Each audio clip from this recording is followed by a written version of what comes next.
Hello friends, कैसे हैं आप सब। आप सब बहुत ही अच्छे होंगे। तो जैसा कि आप जानते हैं कि हम लोग घटना चक्र की सीरीज़ को लेके चल रहे हैं।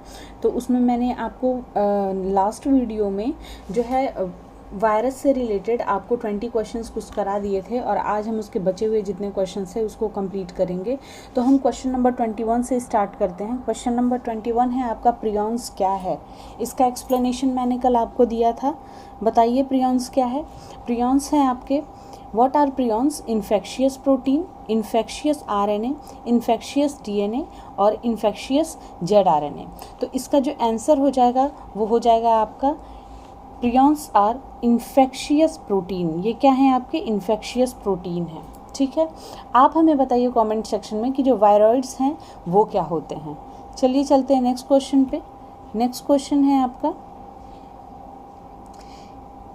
विच of the following is neither a prokaryote nor an eukaryote. इसमें से कौन सा एक ना तो प्रोकैरियोट है और ना ही यूकैरियोट है। इसका आंसर क्या हो जाएगा। इसका आंसर आपका हो जाएगा option number B, tobacco mosaic virus. Tobacco mosaic virus जो होता है ये ना ही यूकैरियोट होता है और ना ही प्रोकैरियोट होता है। ठीक है, इसीलिए ये क्या कहलाता है आपको मैंने कल बताया तो था इसके बारे में, टीएमवी के बारे में। आई डोंट थिंक सो कि आपको इसको अगेन एक्सप्लेन करने की ज़रूरत है मुझे। चलते हैं नेक्स्ट क्वेश्चन पे। नेक्स्ट क्वेश्चन आपका जो है वो है क्वेश्चन नंबर 23। निम्न में से कौन सा कथन विषाणुओं के लिए उपयुक्त है। विच of the following statement is true about viruses. Statement about the viruses is correct. Okay, they have their own metabolic system, they contain either DNA or RNA, they are facultative parasites, they are readily killed by antibiotics। तो इसका जो correct answer हो जाएगा वो हो जाएगा आपका option number second, they contain either DNA और RNA। जैसा कि मैंने आपको बताया था कि जो वायरसेस होते हैं उसमें मैक्सिमम जो प्लांट वायरस होते हैं उसमें क्या पाया जाता है आपका, RNA पाया जाता है। और जो एनिमल्स को इन्फेक्ट करते हैं और बैक्टीरिया को उनमें क्या पाया जाता है, DNA। But most of the viruses क्या कंटेन करते हैं, सिंगल स्ट्रैंडेड RNA कंटेन करते हैं। ठीक है, चलते हैं नेक्स्ट क्वेश्चन पे। आपका नेक्स्ट क्वेश्चन है, निम्न में से किसमें केवल एक प्रकार का न्यूक्लिक अम्ल पाया जाता है। Which of this normally has only one type of nucleic acid, इधर DNA और RNA। इसका आंसर क्या हो जाएगा आप हमें बताइए। इसका ऑप्शन देख लेते हैं, बैक्टीरिया, वायरस, फंजाई, एक्टिनोमाइसिटीज। तो इसका देखिए आंसर हो जाएगा आपका ऑप्शन नंबर बी, वायरस। ठीक, आप एक चीज़ देख सकते हैं कि क्वेश्चंस देखिए कितने बार रिपीट किया गया है, कई सालों में एक ही क्वेश्चन को घुमा फिरा के पूछा गया है। तो ये सारे क्वेश्चंस आपके लिए बहुत ही ज़्यादा इंपॉर्टेंट है। चलते हैं नेक्स्ट क्वेश्चन। ये बहुत ही इंपॉर्टेंट क्वेश्चन है और बहुत इंटरेस्टिंग है, जानिए इसको। हाइड्रोफोबिया रोग उत्पन्न होता है। Hydrophobia is caused by bacterium, fungus, virus और प्रोटोजोआ। ठीक, तो इसका जो करेक्ट आंसर हो जाएगा, इसका करेक्ट आंसर आपका हो जाएगा क्या, एक मिनट, इसका करेक्ट आंसर आपका हो जाएगा option number C, virus. Hydrophobia किससे होता है, वायरस से होता है। अब देखिए हाइड्रोफोबिया है क्या, हाइड्रोफोबिया एक वायरल डिजीज़ है। ठीक है, इसे रेबीज़ भी कहते हैं। ठीक है, अब आपको तो पता ही होगा कि रेबीज़ किस में होता है। रेबीज़ जो होता है वो होता है आपका डॉग्स में। किस में होता है, डॉग्स में। ठीक, डॉग्स के अंदर ये वायरल डिजीज़ रेबीज़ होती है। अब देखिए डॉग अगर किसी ह्यूमन बींग को काट लिया या फिर किसी अदर ऑर्गेनिज्म को काट लेता है, ठीक है, और रेबीज़ के जो वायरस होते हैं उस अदर ऑर्गेनिज्म में ट्रांसफ़र हो जाते हैं, तो उस पर्सन को भी क्या हो जाएगा, रेबीज़ हो जाएगा। और आप देखेंगे जब वो अपने पीक पे पहुंचेगा वो इन्फेक्शन, तो उस पर्सन की भी एक्टिविटी उस डॉग की तरह हो जाएगी। यानी वो जब वो चिल्लाएगा या फिर कभी कभी डॉग जैसी साउंड निकालेगा। और सबसे इंपॉर्टेंट चीज़ जो इस क्वेश्चन के थ्रू पूछा गया है, हाइड्रोफोबिया। हाइड्रोफोबिया मीन्स क्या होता है, ये टर्म आप समझिए। हाइड्रो मीन्स होता है वाटर और फोबिया मीन्स होता है फियर। ठीक है, उससे क्या लगने लगेगा, पानी से डर लगने लगेगा। वो नहाना नहीं चाहेगा, पानी देखेगा तो उससे दूर दूर भागेगा। वो पर्सन जिसको वो रेबीज़ हो चुका है, और रेबीज़ ट्रांसफ़र किससे होता है, डॉग से। ठीक है, इन्फेक्टेड डॉग से। चलिए नेक्स्ट क्वेश्चन। नेक्स्ट क्वेश्चन है आपका, bacteriophage that lyse the bacterial cell shortly after infection are termed as. ठीक है, तो इसका आंसर क्या हो जाएगा, इसका आंसर आपका देखिए सिस्टेमिक, विरुलेंट, इम्यून और टेम्परेट। तो इसका जो करेक्ट आंसर हो जाएगा वो हो जाएगा ऑप्शन नंबर बी, विरुलेंट। ठीक है, चलते हैं नेक्स्ट क्वेश्चन पे।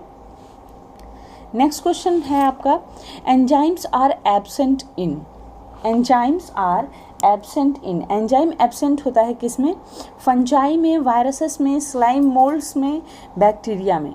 तो इसका करेक्ट आंसर क्या हो जाएगा, इसका करेक्ट आंसर हो जाएगा आपका ऑप्शन नंबर बी। कैसे, देखिए जो वायरसेस होते हैं उनमें जो एंजाइम होता है वो एब्सेंट होता है, जिसके कारण ना तो ये कोई जैव क्रिया कर सकते हैं और ना ही किसी पोषक कोशिकाओं के बाहर इनका मल्टीप्लिकेशन हो सकता है। मीन्स फ्री फॉर्म में ये कुछ नहीं कर सकते, ना कोई मेटाबॉलिक एक्टिविटी कर सकते हैं और ना ही ये कोई भी मल्टीप्लिकेशन का प्रोसेस कर सकते हैं। ठीक है, उपापचय यानी मेटाबॉलिक एक्टिविटीज़ के लिए इनको किसकी ज़रूरत है, किसी लिविंग बॉडी की ज़रूरत है। ठीक है, तो इसी की वजह से इनमें किसी तरह का भी कोई बॉडी में इनके रिएक्शन नहीं होता, क्योंकि इनके पास एंजाइम नहीं होता है। ये सिर्फ तभी एक्टिव हो सकते हैं जब ये किसी लिविंग सेल के कांटेक्ट में आए।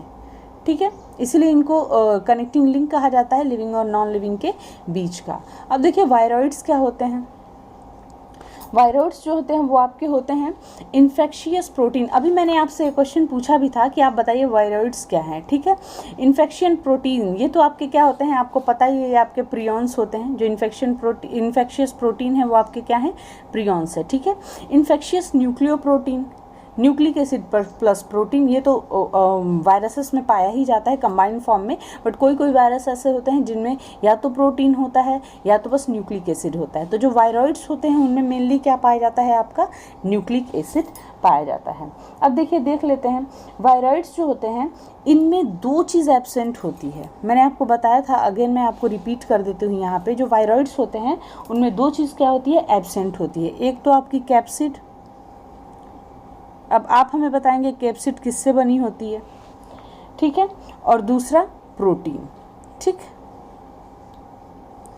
दो चीज़ इसमें क्या होता है, वायरस में, वायरॉइड्स में एब्सेंट होता है। ठीक है, और इनमें जो इनका जेनेटिक मटेरियल है, जो न्यूक्लियर मटेरियल है, वो क्या पाया जाता है, इनमें आरएनए पाया जाता है। क्या पाया जाता है, आरएनए, वो भी कैसा, सिंगल स्ट्रैंडेड आरएनए पाया जाएगा। ठीक, और ये सिर्फ पौधों में रोग फैलाने वाले न्यूक्लिक एसिड्स कंटेन करते हैं, यानी ये सिर्फ वायरस जो हैं किसको इन्फेक्ट करेंगे, पौधों को इन्फेक्ट करेंगे।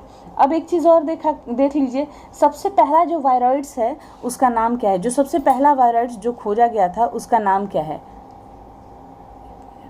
जो सबसे पहला वायरॉइड्स खोजा गया उसका नाम क्या है, सबसे पहला खोजा हुआ वायरॉइड्स जो है उसका नाम जो है वो है आपका PSTV। अब PSTV का फुल फॉर्म क्या होता है, PSTV का फुल फॉर्म हो जाएगा आपका पोटैटो स्पिंडल ट्यूबर विरियोइड्स। ठीक है, इसका फुल फॉर्म अगेन मैं रिपीट करती हूँ, पोटैटो स्पिंडल ट्यूबर विरियोइड्स। ठीक, PSTV, पोटैटो स्पिंडल ट्यूबर विरियोइड्स, ये सबसे पहला वेरी फर्स्ट विरियोइड्स है जिसको खोजा गया था। ठीक है, चलिए तो इसका जो ऑप्शन कौन सा, ऑप्शन नंबर सी करेक्ट हो जाएगा। चलते हैं नेक्स्ट क्वेश्चन पे। नेक्स्ट क्वेश्चन है आपका, mutation in virus was firstly observe by, वायरसों में म्यूटेशन सबसे पहले किसने देखा था। मीन्स म्यूटेशन क्या होता है, mutation sudden change in any gene structure. ठीक है, किसी भी जीन स्ट्रक्चर में सडन अगर कोई चेंज हो, ठीक है, जो सडन चेंज अपीयर कराए ऑर्गेनिज्म के बॉडी में, ठीक है, सडन चेंज किसी जनरेशन में हो जाए तो वो किसके वजह से, जो उसका जो जेनेटिक मटेरियल है उसमें सडन चेंज, कुछ चेंज होने की वजह से, सडन चेंज होने की वजह से होता है, उसे हम क्या कहते हैं, म्यूटेशन कहते हैं। ठीक है, तो म्यूटेशन जो टर्म है, जो वायरस में जो म्यूटेशन है वो सबसे पहले किसके द्वारा ऑब्जर्व किया गया था, कौन ऑब्जर्व किया था इसको, तो इसको ऑब्जर्व किया था आपके डेलब्रुक ने। किसने ऑब्जर्व किया था, डेलब्रुक ने ऑब्जर्व किया था। ठीक है, कब ऑब्जर्व किया था ये भी देख लीजिए, 1938 में। कब ऑब्जर्व किया था, 1938 में। तो डेलब्रुक ने सबसे पहले वायरसेस में म्यूटेशन को ऑब्जर्व किया था, कब, 1938 में। चलते हैं नेक्स्ट क्वेश्चन पे। नेक्स्ट क्वेश्चन है आपका, डीएनए का इकहरा गुणसूत्र पाया जाता है। ये मैंने आपको ऑलरेडी एक्सप्लेन किया हुआ है पार्ट 1 में, ठीक है, वायरस के पार्ट 1 वीडियो में। आप नहीं देखे हैं तो उसे देख लीजिएगा, उसमें मैंने काफ़ी अच्छे से क्वेश्चंस को एक्सप्लेन किया हुआ है। अब उसी में से मैक्सिमम क्वेश्चन देखिए इस वीडियो में रिपीटेड है, इसीलिए मैं उतने अच्छे से इसको एक्सप्लेन नहीं कर रही हूँ, क्योंकि ऑलरेडी मैंने उसमें एक्सप्लेन किया। अगर आपने नहीं देखा है तो आप वहाँ जाके प्लेलिस्ट में आप देख सकते हैं। चलिए question number 30, single stranded DNA is found in. तो मैंने आपको कल बताया था आपको 5x174 वायरस के बारे में। इसमें आपका कैसा पाया जाता है डीएनए, सिंगल स्ट्रैंडेड डीएनए पाया जाता है। चलते हैं नेक्स्ट क्वेश्चन की तरफ। वायरस शब्द का सर्वप्रथम प्रयोग किया था। वायरस शब्द का सर्वप्रथम प्रयोग किसने किया था? ऑप्शन है आपका डी हिरली द्वारा, बिजेरिनिक द्वारा, पाश्चर द्वारा, प्लोटस द्वारा। किसने किया था? इसका जो करेक्ट आंसर हो जाएगा वो हो जाएगा आपका पाश्चर। किसने किया था वायरस शब्द का वायरस टर्म को सबसे पहले यूज? Pasteur, Lewis Pasteur. इनका पूरा नाम क्या है? Louis Pasteur. अब देखिए वायरस का मतलब क्या होता है, मैंने आपको ये नहीं बताया, सॉरी टू से, बट मैं अभी आपको बताई हूँ। वायरस का बताती हूँ। वायरस का जो मतलब होता है वो होता है आपका वेनम, पॉइजनस फ्लूइड। वायरस का मतलब क्या हो जाए आपका वेनम, ठीक है। और वेनम तो आप जानते ही हैं हमेशा क्या होगा, हार्मफुल ही होता है। बैक्टीरिया के केस में तो कहा जा सकता है sometimes they are beneficial for us, but virus के केस में हम ऐसा नहीं कर सकते हैं। They are always harmful, they are just pathogen, okay, they are pathogens, okay. तो आप यहाँ देखिए the term virus was introduce by, मैंने आपको बताया, पाश्चर। एक चीज़ और जान लीजिए, ये वेनम या फिर पॉइजनस फ्लूइड इसको कह सकते हैं। सर्वप्रथम पाश्चर ने इसको ये शब्द दिया था टर्म वायरस, जबकि वायरस की खोज किसने की थी ये आप हमें बताएंगे कमेंट सेक्शन में, ठीक है, कि वायरस की खोज किसने की थी। Next question, which of the following viral disease found in domestic animals? कौन सा ऐसा वायरल डिजीज है जो डोमेस्टिक एनिमल्स में पाया जाता है? Tuberculosis, jaundice, pneumonia, none of this. तो इसका सिंपल सा आंसर हो जाएगा नन ऑफ दिस। क्यों? जॉन्डिस डोमेस्टिक एनिमल्स में नहीं पाया जाता है, आपका ट्यूबरकुलोसिस भी डोमेस्टिक एनिमल, न्यूमोनिया भी नहीं पाया जाता है।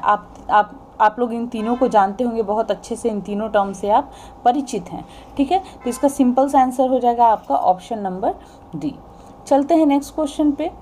Plant virus was first isolated in crystalline form and regarded as nucleoprotein by।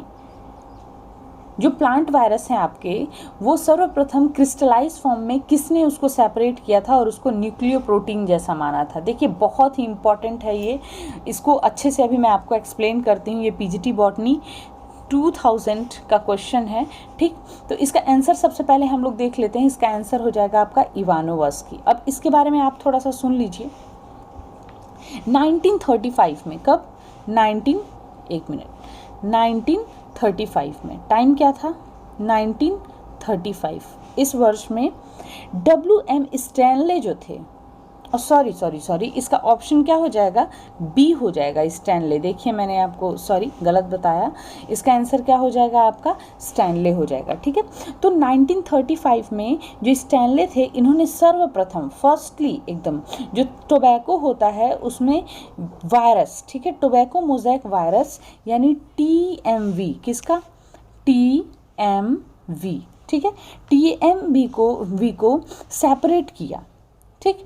TMV को देखिए एक बार और, 1935 में स्टैनले ने TMV को, टोबैको मोज़ेक वायरस को क्या किया? उन्होंने सेपरेट किया तथा इसके रवे जो होते हैं, यानी रवे मतलब क्या? इसके जो क्रिस्टल्स होते हैं उनको बनाने में क्या की? सफलता हासिल की, जिसके लिए इनको कब नोबेल पुरस्कार दिया गया? इनको नोबेल पुरस्कार दिया गया 1946 में, ठीक है। तथा उनके द्वारा जो तैयार किए हुए रवे थे ना, उसमें तंबाकू में जो मोज़ेक रोग जो होती है उसमें उसको उत्पन्न करने की क्षमता थी, जिससे ये सिद्ध हो गया था ना कि जो वायरस है वो सजीव नहीं वरन निर्जीव कण यानी नॉन लिविंग पार्टिकल्स होते हैं, जो सजीव कोशिकाओं को क्या करते हैं? संक्रमित करते हैं। ये सजीव पदार्थ के संयोजन में भाग लेने वाले जो कण हैं वो मुख्यतः जो होते हैं न्यूक्लिक अम्ल तथा प्रोटीन के यानी न्यूक्लियोप्रोटीन के बने होते हैं। तो आपने क्या देखा?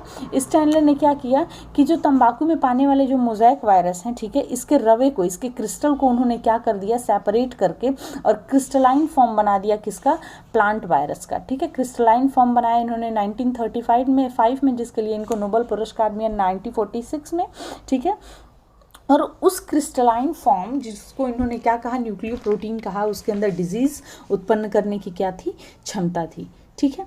तो चलिए इसका आंसर बी हो जाएगा। चलते हैं नेक्स्ट क्वेश्चन पे।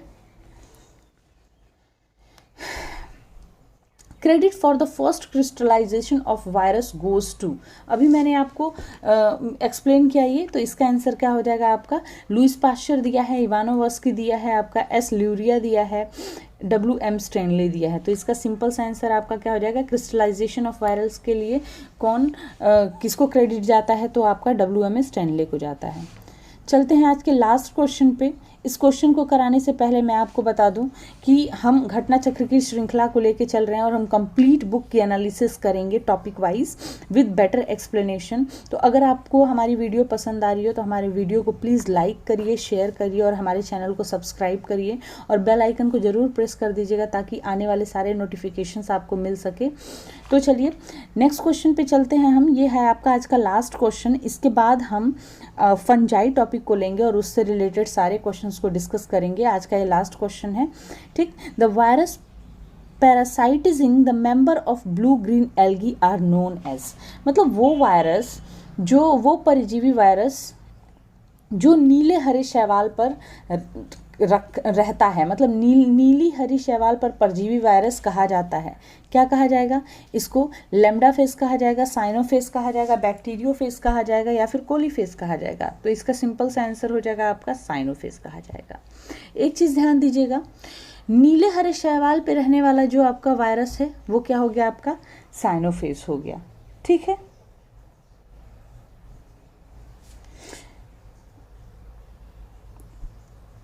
और जबकि आपको पता होगा कि जो नीला हरा शैवाल होता है इसको और हम क्या कहते हैं, ब्लू ग्रीन एल्गी को साइनोबैक्टीरिया, ठीक है।